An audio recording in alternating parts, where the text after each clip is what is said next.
अथ 14 सर्गः। पुत्रशोकार्दितम् पापाविसंज्ञम् पतितम् भुवि विचेष्टमानमुत्प्रेक्ष्य ऐक्ष्वाकमिदमब्रवीत् पापम् कृत्वेव किमिदम् मम संश्रुत्य संश्रवम् शेषे क्षितितले सन्नस्थित्याम् स्थातुम् त्वमर्हसि आहुः सत्यम् हि परमम् धर्मम् धर्मविदो जनाः सत्यमाश्रित्य च मया त्वम् धर्मम् प्रतिचोदितः संश्रुत्य शैब्यश्येनाय स्वाम् तनुम् जगतीपतिः प्रदाय पक्षिणे राजा जगामगतिमुत्तमा तथा ह्यलर्कस्तेजस्वी ब्राह्मणे वेदपारगे याचमाने स्वके नेत्रे उद्धृत्या विमना ददौ सरिताम् तु पतिः स्वल्पाम् मर्यादाम् सत्यमन्वितः सत्यानुरोधात् समये वेलाम् स्वाम् नातिवर्तते सत्यमेकपदम् ब्रह्म सत्ये धर्मः प्रतिष्ठितः सत्यमेवाक्षया वेदाः सत्येनावाप्यते परम् सत्यम् समनुवर्तस्व यदि धर्मे धृता मतिः सवरः सफलो मेस्तु वरदो ह्यसि सत्तमा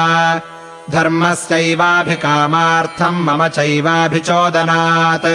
प्रव्राजयसुतम् रामम् त्रिः खलु त्वाम् ब्रवीम्यहम् समयम् च ममार्येमम् यदि त्वम् न करिष्यसि अग्रतस्ते परित्यक्ता परित्यक्ष्यामि जीवितम् एवम् प्रचोदितो राजा कैकेय्या निर्विशङ्कया नाशकत्पाशमुन्मोक्तुम् बलिरिन्द्रकृतम् यथा उद्भ्रान्तहृदयश्चापि विवर्णवदनोऽभवत् सधुर्यो वै परिस्पन्दन् युगचक्रान्तरम् यथा विकलाभ्याम् च नेत्राभ्यामपश्यन्निव भूमिपः कृच्छ्राद्धैर्येण संस्तभ्य कैकेयीमिदमब्रवीत् यस्ते मन्त्रकृतः पाणिरग्नौ पापे मया धृतः सन्त्यजामि स्वयम् चैव तव पुत्रम् सह त्वया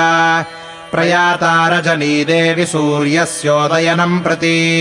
अभिषेकाय हि जनस्त्वरयिष्यति माम् ध्रुवम् रामाभिषेकसम्भारैस्तदर्थमुपकल्पितैः रामः कारयितव्यो मे मृतस्य सलिलक्रिया सपुत्रया त्वया नैव कर्तव्या सलिलक्रिया व्याहन्तास्य शुभाचारे यदि रामाभिषेचनम् न शक्तोऽद्यास्म्यहम् द्रष्टुम् दृष्ट्वा पूर्वम् तथा मुखम् हतहर्षम् तथानन्दम् पुनर्जनमवाङ्मुखम् ताम् तथा ब्रुवतस्तस्य भूमिपस्य महात्मनः प्रभाता शर्वरी पुण्या चन्द्रनक्षत्रमालिनी ततः पापसमाचारा कैकेयी पार्थिवम् पुनः उवाच परुषम् वाक्यम् वाक्यज्ञारोषमूर्च्छिता किमिदम् भाषसे राजन् वाक्यम् गररुजोपमम् आनाययितुमक्लिष्टम् पुत्रम् राममिहार्हसि स्थाप्य राज्ये मम सुतम् कृत्वा रामम् वनेचरम् निःसपत्नाम् च माम् कृत्वा कृतकृत्यो भविष्यसि सतुन्न इव तीक्ष्णेन प्रतोदेन हयोत्तमः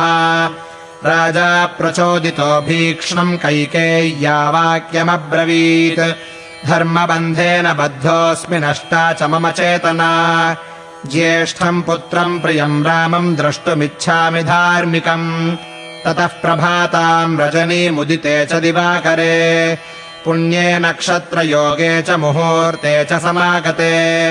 वसिष्ठो गुणसम्पन्नः शिष्यैः परिवृतस्तथा उपगृह्याशु सम्भारान् प्रविवेश पुरोत्तमम् सिक्तसम्मार्जितपथाम् पताकोत्तमभूषिता सम्भ्रष्टमनुजोपेताम् समृद्धविपणापणा महोत्सवसमायुक्ताम् राघवार्थे समुत्सुकाम् चन्दना गुरुधूपैश्च सर्वतः परिधूमिता ताम् पुरीम् समतिक्रम्य पुरन्दरपुरोपमाम् ददर्शान्दः पुरम् श्रीमान् नानाध्वजगणायुतम् पौरजानपदाकीर्णम् ब्राह्मणैरुपशोभितम् यष्टिमद्भिः सुसम्पूर्णम् सदश्वैः परमार्चितैः तदन्तः पुरमासाद्य व्यतिचक्रामतम् जनम् वसिष्ठः परमप्रीतः परमर्षिभिरावृतः सत्त्वपश्यद्विनिष्क्रान्तम् सुमन्त्रम् नाम सारथिम् द्वारे मनुजसिंहस्य सचिवम् प्रियदर्शनम् तमुवाच महातेजाः सूतपुत्रम् विशारदम् वसिष्ठः क्षिप्रमाचक्ष्व नृपतेर्मामिहागतम् इमे गङ्गोदकघटाः सागरेभ्यश्च काञ्चनाः औदुम्बरम् भद्रपीठमभिषेकार्थमाहृतम् सर्वबीजानि गन्धाश्च रत्नानि विविधानि च क्षौद्रम् दधिघृतम् लाजा दर्भाः सुमनसः पयः अष्टौ च कन्या रुचिरा मत्तश्च वरवारणः चतुरश्वो रथः श्रीमान्निस्त्रिंशो धनुरुत्तमम् वाहनम् नरसंयुक्तम् छत्रम् च शशिसन्निभम् श्वेते च वालव्यजने भृङ्गारम् च हिरण्मयम् हेमदानपि नद्धश्च ककुद्मान् पाण्डुरो वृषः केसरी च चतुर्दंष्ट्रो हरिश्रेष्ठो महाबलः सिंहासनम् व्याघ्रतनुः समिधश्च हुताशनः सर्वे वादित्रसङ्घाश्च वेश्याश्चालङ्कृता स्त्रियः आचार्या ब्राह्मणा गावः पुण्याश्च मृगपक्षिणः पौरजानपदश्रेष्ठा नैगमाश्च गणैः सह एते चान्ये च बहवः प्रीयमाणाः प्रियम्वदाः अभिषेकाय रामस्य सह तिष्ठन्ति पार्थिवैः त्वरयस्व महाराजम् यथा समुदिते हनी पुष्ये नक्षत्रयोगे च रामो राज्यमवाप्नुयात् इति तस्य वचः श्रुत्वा सूतपुत्रो महाबलः स्तुवन् नृपतिशार्दूलम् प्रविवेश निवेशनम् तम् तु पूर्वोदितम् वृद्धम् द्वारस्था राजसम्मताः न शेकुरभिसंरोद्धुम् राज्ञः प्रियचिकीर्षवः ससमीपस्थितो राज्ञस्तामवस्थामजज्ञिवान् वाग्भिः परमतुष्टाभिरभिष्टोतुम् प्रचक्रमे ततः सूतो यथा पूर्वम् पार्थिवस्य निवेशने सुमन्त्रः प्राञ्जलिर्भूत्वा तुष्टावजगतीपतिम् यथा नन्दति तेजस्वी सागरो भास्करोदये प्रीतः प्रीतेन मनसा तथा नन्दयनस्ततः इन्द्रमस्याम् तु वेलायामभितुष्टावमातलिः सोजयद्दानवान् सर्वांस्तथा त्वाम् बोधयाम्यहम् वेदाः सहाङ्गा विद्याश्च यथा ह्यात्मभुवम् प्रभुम् ब्रह्माणम् बोधयन्त्यद्य तथा त्वाम् बोधयाम्यहम् आदित्यः सह चन्द्रेण यथा भूतधराम् शुभाम् बोधयत्यद्य पृथिवीम् तथा त्वाम् बोधयाम्यहम् उत्तिष्ठसु महाराज कृतकौतुकमङ्गलः विराजमानो वपुषा मेरोरिव दिवाकरः सोमसूर्यौ च काकुत्स्थ शिव वैश्रवणावपि वरुणश्चाग्निरिन्द्रश्च विजयम् प्रदिशन्तु ते गता भगवती रात्रिः कृतम् कृत्यमिदम् तव बुद्ध्यस्व नृपशार्दूल कुरु कार्यमनन्तरम् उदतिष्ठत रामस्य समग्रमभिषेचनम् पौरजानपदाश्चापि नैगमश्च कृताञ्जलिः स्वयम् वसिष्ठो भगवान् ब्राह्मणैः सह तिष्ठति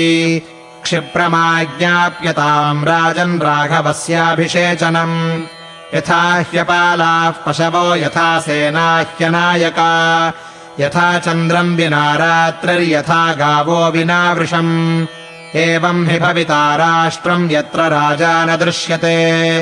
एवम् तस्य वचः श्रुत्वा सान्त्वपूर्वमिवार्थवत्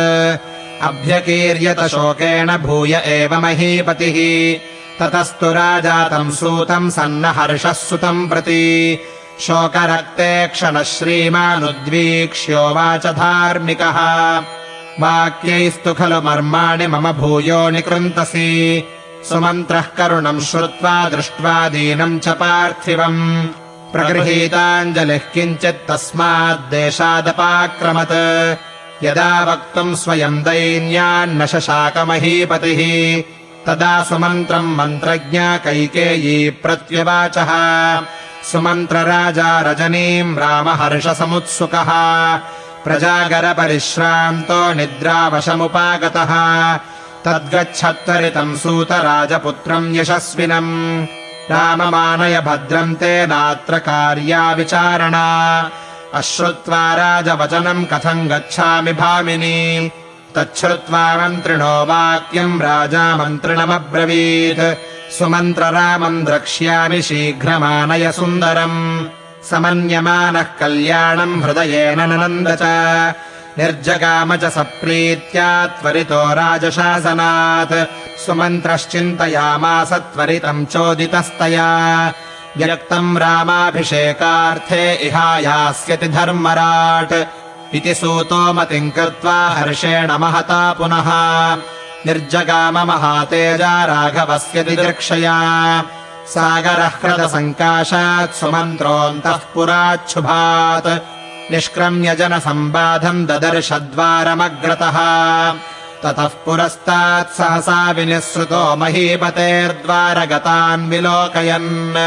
ददर्श पौरान् विविधान् महाघनानुपस्थितान् द्वारमुपेत्यविष्ठितान्। इत्यार्षे श्रीमद् रामायणे वाल्मीकीये आदिकाव्ये अयोध्याकाण्डे 14 सर्गः।